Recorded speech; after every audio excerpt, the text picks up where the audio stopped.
I am what you would call a hardcore pro-black. I've been married to the same black woman for 20 years, raised 4 children, and have 6 grandchildren. The stuff that I talk about, I stand on and I live it.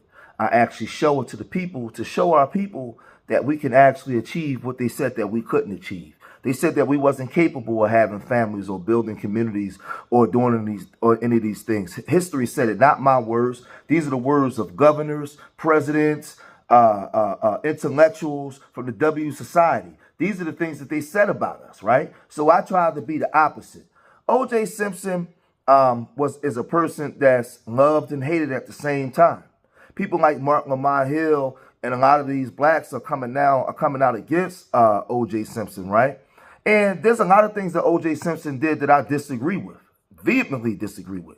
But being black in America, as James Baldwin said, who was a gay black man, see, we have a whole lot of traumas, a whole lot of different things that go on within our communities because we've never been in a place where we was at control of our actual community without interference from the W Society. There's a psychological effect that come with that. You got people today that don't want to be black. You got people today that can't stand black people. They hate the black community. They want to get as far away from black people as possible, right? Coming from one of the blackest cities in America, I couldn't really understand that because I grew up in an all-black community, away segregated really from whites, other than when you went to school, right, with the white teachers. But other than that, I wasn't around white folks. But the thing is, we have a lot of undiagnosed traumas that we don't like to talk about within our communities. But Mark Lamont Hill, he took to social media to really go in on O.J. Simpson's character as a man. Check this out. And I'm going to really give my critique on both sides of the argument. Check this out. Hey, it was announced that O.J. Simpson, y'all know him for a lot of reasons. O.J. Simpson has passed away. O.J. Simpson has passed away at the age of 76 years old.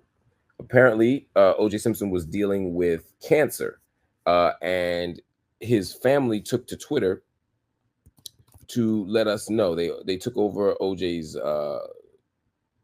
Twitter account, and they said that O.J. Simpson had died of cancer. They said that it was important for his family to receive grace and privacy during his death or during their mourning. And look, I actually don't think that that's the worst request somebody could make.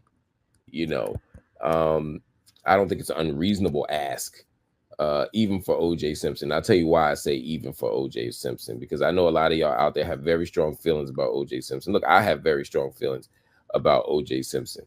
And because I have strong feelings about O.J. Simpson, you know, it becomes challenging sometimes to have the proper balancing act of how to afford him the same things that everybody is deserved, and at the same time holding him accountable for some of the awful things that O.J. Simpson has done. You see here his family sending him the note, or sending us the note. On April 10th, our father, Orenthal James Simpson, succumbed to his battle with cancer. I didn't even know O.J. had cancer.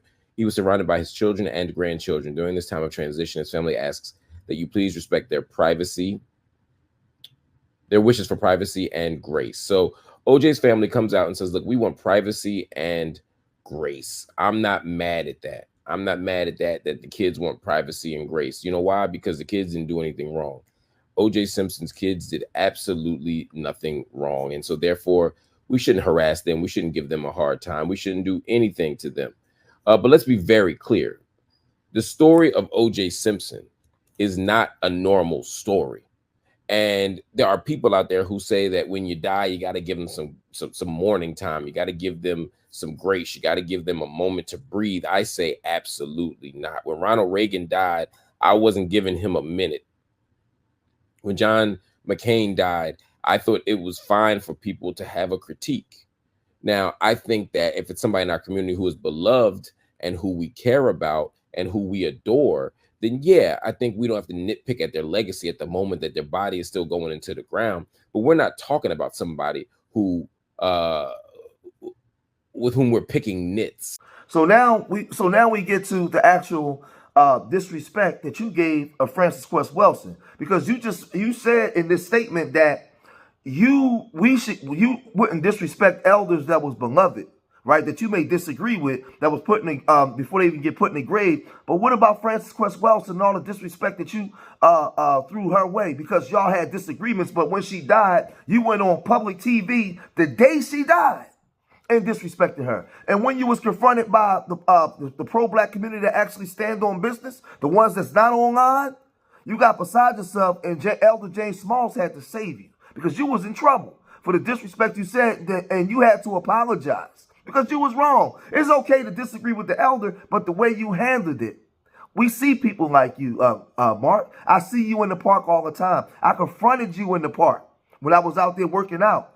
I seen you the other day. The only thing that saved me from stepping to you again was you was in there with your wife and your children. I wasn't going to step to you to hurt you. I was going to step to you to confront you because there's other things that you've said.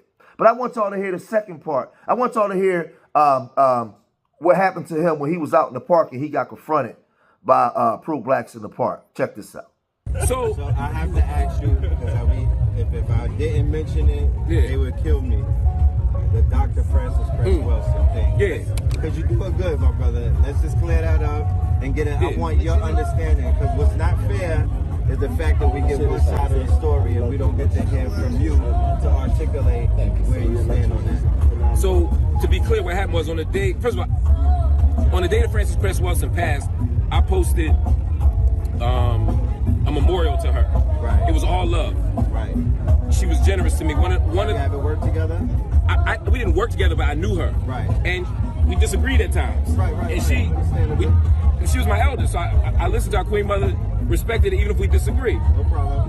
I gave a testimony to what she meant to me as a young person seeking knowledge, as a bookstore owner, as a bookstore seeker, Right. and what the ISIS papers meant to me. Facts. Another brother wrote a critique of her, saying that there were things in the ISIS papers that for him did harm as a black gay or black queer, I think he identifies as, man.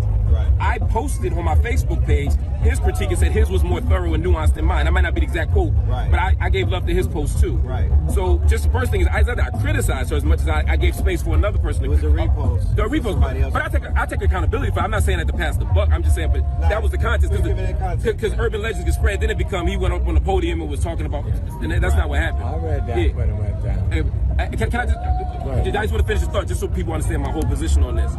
Nothing that the critique that I had of homophobia and all these things are things that I've expressed to our Queen Mother when she was living. Right. So that's the other thing. It wasn't like I waited until she died to attack her or critique her. I have a critique. Right. You know what I mean? If I could do it again, I would not have done it on that day. Right. And for that, I am deeply sorry and deeply apologetic, and I've always said that. I take responsibility for that. I hold on to my critique, but I should have given us space to breathe, to mourn, to celebrate, to process because of what she meant. Check out the second half of what he has to say, and then I'm gonna come back and really give my real opinion on the pro-black community and Mark Lamar Hill and O.J. Simpson. Check this out. O.J. Simpson left football. Some of y'all know him from running through the airport, those Avis commercials. But that ain't how we know O.J. Simpson. Some of y'all know him from the movies. He was great in Airplane. He was great in The Naked Gun. I used to crack up watching him in those Leslie Nielsen films. You know why? Because he was a great actor, a great comedic actor, surprisingly. But that ain't why you know O.J. Simpson. Y'all know O.J. Simpson because O.J. Simpson was a terrible person. Let's just say it. O.J. Simpson was a terrible person. And as we talk about O.J. Simpson right now, it is important that we remember that O.J. Simpson was a terrible person. We shouldn't be talking about him as a hero. We shouldn't be talking about him as a martyr. We shouldn't even be talking about him as a football player. Now, if his kids want to do that, if his grandkids want to do that, if people who love him want to do that, that's fine. And if you will personally want to do that, that's fine. But you can't hold us as a community accountable, or you can't demand from us a standard of care for O.J. Simpson that he has never demonstrated himself for anybody. What do I mean by that? Well, O.J. Simpson is not a person who is our kind. As the old folks say, everybody your color ain't your kind.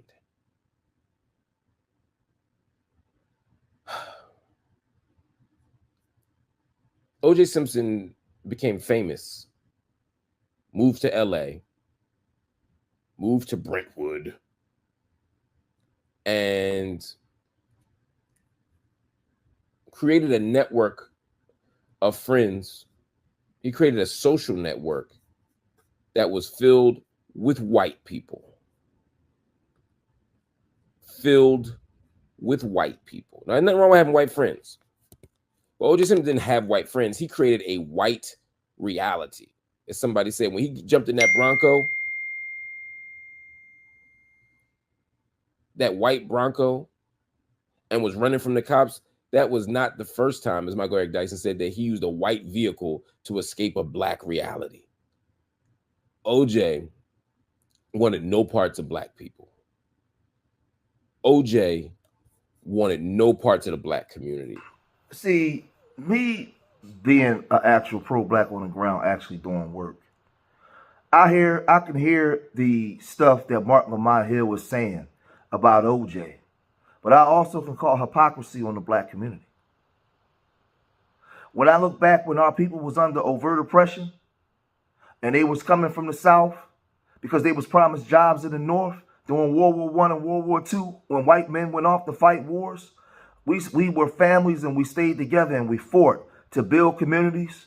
We stayed on code. We were forced to stay on code. We worked together. Before the civil rights movement even started, we was fighting to get federal laws put on the books to protect our people. We was working with other brothers and sisters to build actual communities, and we was thinking futuristic, right? The more freedoms we got, the lesser and lesser that went. Then they hit us with a heroin holocaust and a crack holocaust. And black people, we screamed black power, but they never saw what black power looked like. You see, we judge us off our actions, but not based off the trauma that's been put on our people that dictates a lot of our behavior. I'm gonna say it again. We judge each other off of our actions, but not off the historical traumas that we all know. Not off the historical traumas that dictate how a lot of us behave. So I can call Trump, I said Trump, I'm sorry. I can call OJ the C word, the OON word, and all those different things, right? O.J. Simpson was a black man that came from Northern California to two black parents that grew up and lived the black experience. Came out of college after winning the Heisman Trophy, became one of the greatest football players of all time, right? First had a black family, and then wasn't with the black family no more, then went over to the W side, right? Was put on TV. He was basically one of the first actual black people that they put on TV to advertise products. It was O.J. Simpson and Dr. J. They was like the first of their kind. And O.J. was like a media darling and all those different things. And he said that he wasn't black, he's O.J. and all those different things, right? But there's also black people that off the camera that loved O.J. They got a lot of positive things to say. Now, Mark Lamont Hill would say that O.J. Simpson was a bad person. How do you know that? How do you know that? What we know about you, Mark Lamont Hill, is you profess to be a pro-black, right? But when Bill Cosby went through his changes, you was the first one to go on TV and disrespect Bill Cosby and the cameras before the world. You was the first one to do that, right?